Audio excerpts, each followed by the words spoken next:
Hello everyone, myself Arvahita, Assistant Professor of CSE Department from Rohini College of Engineering and Technology.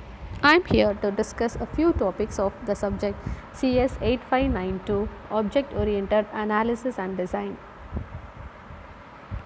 Here we are going to discuss about impact of object orientation on testing. The objective of this is to understand about the impact of object orientation on testing.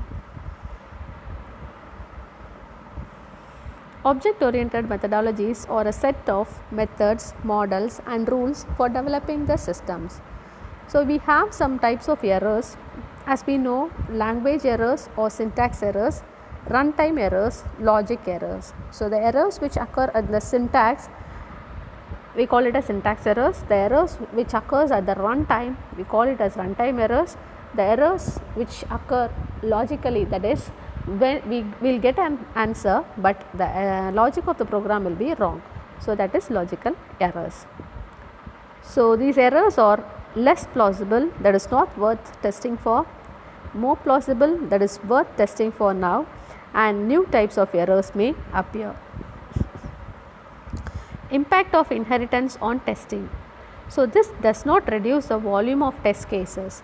Rather, number of interactions to be verified goes up to each level of hierarchy. This testing approach is essentially the same for object-oriented and non-object-oriented environment. However, we can reuse superclass base class test cases. Since the object-oriented methods are generally smaller, they are easier to test, but there are more opportunities for integration faults.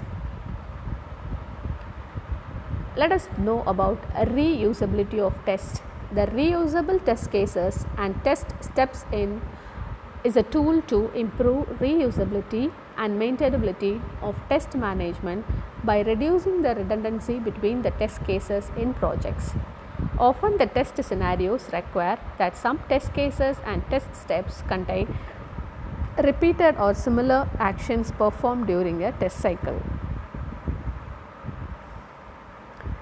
Now, let us know something about error-based testing. The error-based testing technique search a given class method for particular clues of interest and then describe how these clues should be tested.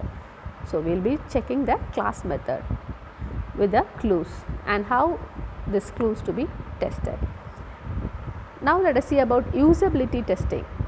Measures the ease of use as well as the degree of comfort and satisfaction the users have with the software. That comes under this usability testing.